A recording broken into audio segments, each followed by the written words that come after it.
घर था। ये घर बाहर से सादा मगर अंदर से रिश्तों, रस्मों और राजों से भरा हुआ था। रामलाल एक सख्त मिजाज मगर उसूलों का पक्का आदमी था। उसकी बीवी शारदा देवी खुद को घर की मलका समझती थी। उसके लिए घर के उसूल सबसे बढ़कर थे और इन उसूलों का सबसे बड़ा इम्तिहान इसकी बहू थी। रामलाल का इकलौता बेटा मोहन सादा दिल और नरम तबीयत का मालिक था। उसकी शादी को अभी कुछ ही महीने हुए थे। बहू का नाम राधा था। राधा खूबसूरत, सलीकामंद और खामोश तब लड़की थी। इसकी आंखों में हमेशा एक अजीब सी संजीदगी रहती, जैसे वो कुछ कहना चाहती हो मगर कह ना पाती हो। शादी के बाद जब वो उस घर में आई तो सबको लगा कि मोहन की किस्मत जाग गई है, मगर शारदा देवी के दिल में पहले ही दिन से एक खटक सी पैदा हो गई थी। शारदा देवी को राधा का खामोश रहना बिल्कुल पसंद नहीं था। वो हर वक्त उसे शक की निगाह से देखती। बहू हो तो घर में घुल मिल जाया करो, ये चुप रहना किसी अच्छे खानदान की निशानी नहीं होती, वो अक्सर तना देती। राधा सर झुकाकर सुन लेती और खामोशी से अपने काम में लग जाती। दिन गुजरते गए। राधा सुबह सबसे पहले उठती, घर की सफाई करती, पूजा घर में दिया जलाती, सबके लिए नाश्ता बनाती, फिर बावर्ची खाने में शारदा देवी के हुक्म का इंतजार करती। मगर जितना वो मेहनत करती, इतना ही शारदा देवी का दिल सख्त होता जाता।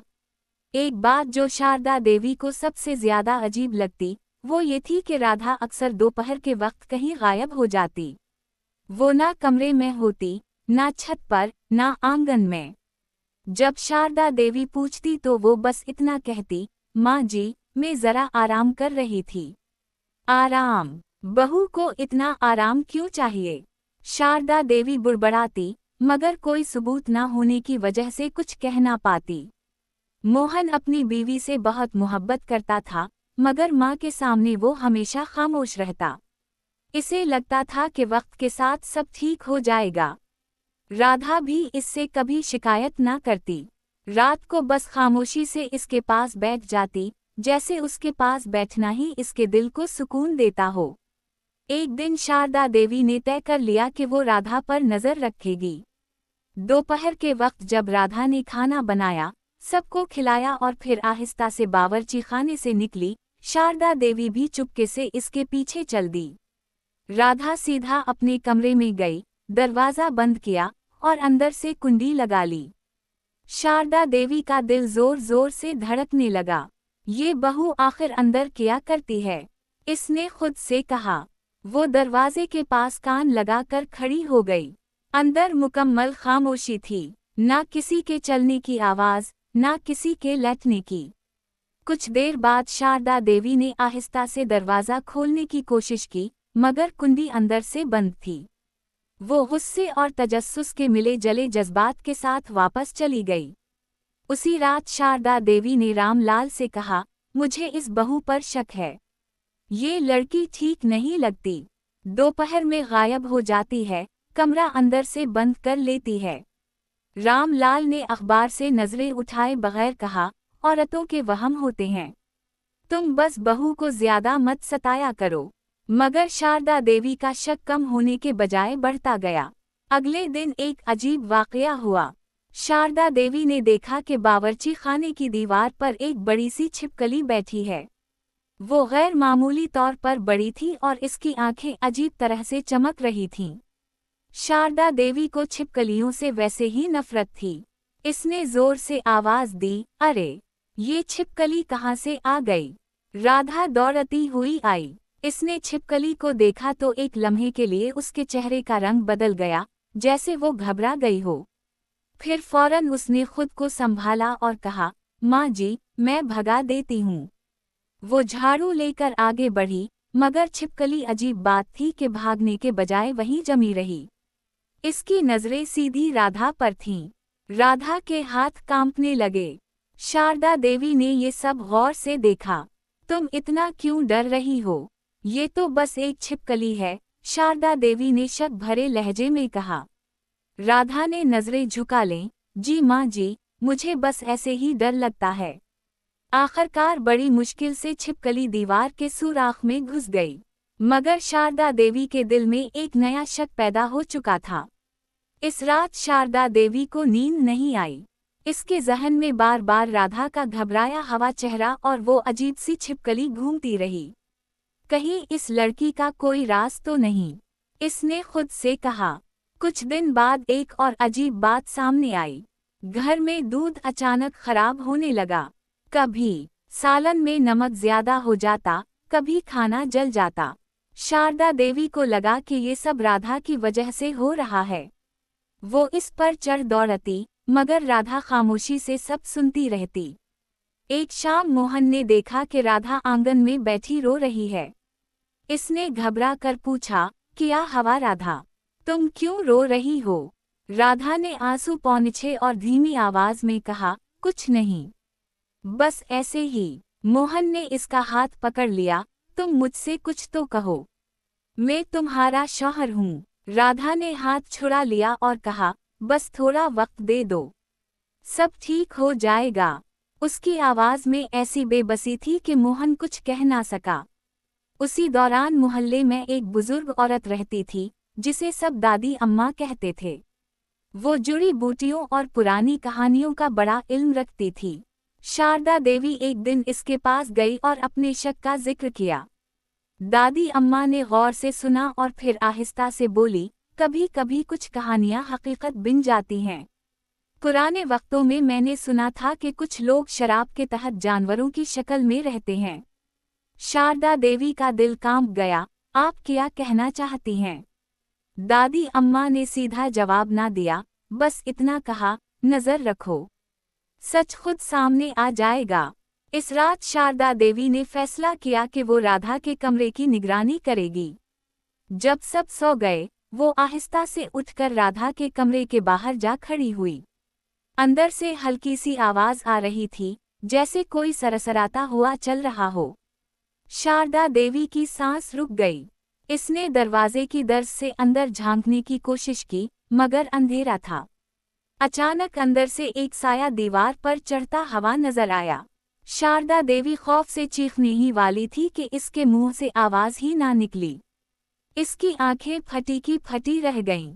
इसे साफ नजर आया कि एक बड़ी छिपकली दीवार पर चढ़ रही है, और उसी लम्हे कमरे के अंदर से राधा की मध्यम सी आवाज आई, जैसे वो किसी से बात कर रही हो। अब ज्यादा वक्त नहीं बचा है। आवाज में दिख और खौफ शामिल था। शारदा देवी के कदम लड़खड़ा गए। वो दीवार का सहारा लेकर खड़ी रही। इसका दिल जोर जोर से धड़क रहा था। ये सब क्या है? मेरी बहू और ये छिपकली। वो चुपचाप वापस अपने कमरे में आ गई, मगर उस रात इसकी आंखों में नींद नहीं आई। इसके जहन में बस एक ही सवाल गूंज रहा था, क्या वाकई इसकी बहू कोई आम इंसान नहीं थी? सुबह होते ही शारदा देवी ने राधा को गौर से देखा। राधा हसबे मामूल चुपचाप काम में लगी हुई थी, मगर इसकी आंखों के नीचे सियाह हल्के थे, जैसे वो सारी रात जागती रही हो। एक लम्हे के लिए इसकी नज़र शारदा देवी से मिली, और इस नज़र में एक खामोश इल्तिजा छपी हुई थी। शारदा देवी का दिल अजीब कश्मकश में मुब्तला हो गया। गुस्सा, खौफ और तजस्सुस सब एक साथ उसके दिल में उमड़ रहे थे। वो जानती थी कि ये कहानी अभी ख़त्म नहीं हुई, बल्कि असल राज तो अब सामने आने वाला था। यहाँ से एक ऐसी दास्तान शुरू होने वाली थी, जिसमें सास और बहू के रिश्ते, एक अजीब शराब और इंसानियत व रहम के इम्तिहान शामिल थे, मगर सच जानने के लिए अभी बहुत कुछ बाकी था। अगली सुबह शारदा देवी के दिल में अजीब सी बेचैनी थी। वो राधा से सीधी बात करना चाहती थी, मगर अल्फाज साथ नहीं दे रहे थे। नाश्ते की मेज पर राधा हसबे मामूल खामोशी से काम कर रही थी। मोहन ने माँ की बदलती हुई नजरें महसूस की, मगर कुछ समझ ना सका। दोपहर ढलते ही शारदा देवी ने खुद को मजबूत किया और राधा से कहा, बहू, आज तुम मेरे कमरे में आओ, मुझे तुमसे बात करनी है। राधा एक लम्हा ठटकी, फिर सर झुकाकर बोली, जी माँ जी। कमरे में खामोशी थी। शारदा देवी ने दरवाज़ा बंद किया और गहरी सांस लेकर कहा, मैंने सब देख लिया है। रात को तुम्हारे कमरे में छिपकली। अब झूठ की गुंजाइश नहीं। सच बताओ, तुम कौन हो? ये सुनकर राधा के चेहरे से जैसे सारी रंगत उतर गई। इसकी आंखों में आंसू भर आए। वो आहिस्ता से जमीन पर बैठ गई और बोली, माँ जी, मैंने कभी किसी को धोखा देने का इरादा नहीं किया। मैं मजबूर हूँ। शारदा देवी का लहजा नरम पड़ गया। मजबूरी किया है।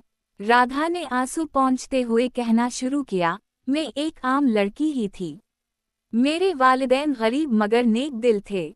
एक बार मैंने अनजाने में एक साधु की बेअदबी कर दी। वो दरअसल एक बड़े जोगी थे।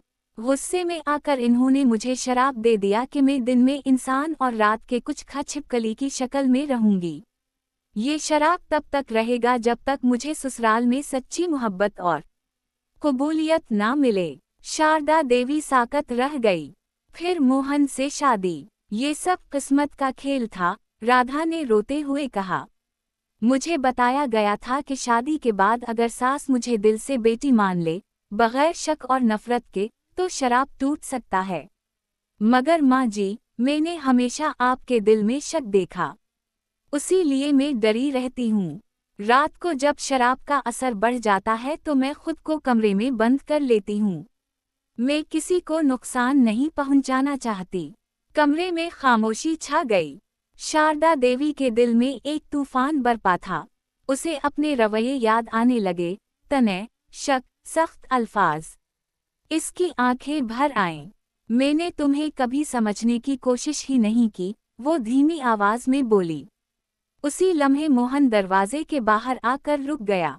इसने कुछ आवाजें सुन ली थीं। वो दरवाजा खोलकर अंदर आया।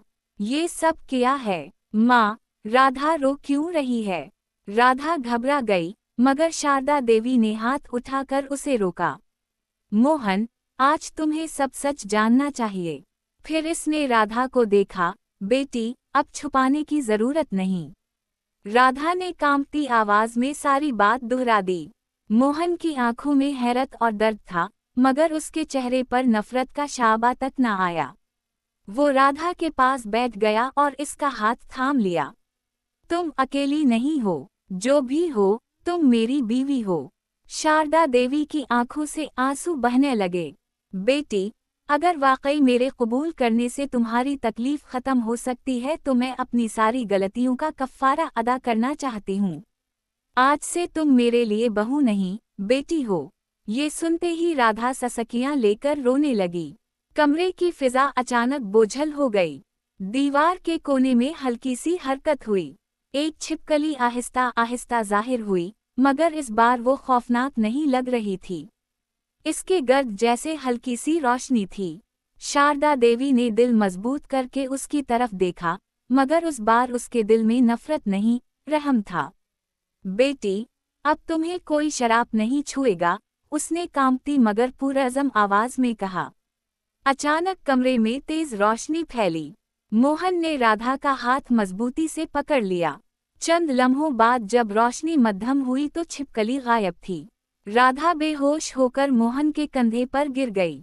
जब राधा को होश आया तो शाम हो चुकी थी। वो अपने बिस्तर पर लेटी थी। शारदा देवी इसके पास बैठी उसके बाल सहला रही थी। कैसी हो बेटी? राधा ने हैरत से खुद को देखा। उसके दिल में अजीब सा सुकून था, जैसे कोई बोझ उतर गया हो। माँ जी, मैं ठीक हूँ। उसी वक्त दादी अम्मा कमरे में आए। इन्होंने मुस्कुरा कर कहा, शराब टूट चुका है। सच्ची मोहब्बत और कबूलियत सबसे बड़ी दवा होती है। शारदा देवी ने राधा के माथे को चूमा। मुझे मुआफ कर दो, मेरी सख्ती ने तुम्हें बहुत दिख दिया। राधा ने आंसुओं के साथ मुस्कुरा कर कहा, माँ जी, आज मुझे माँ मिल गई। इससे बड़ा कोई इनाम नहीं।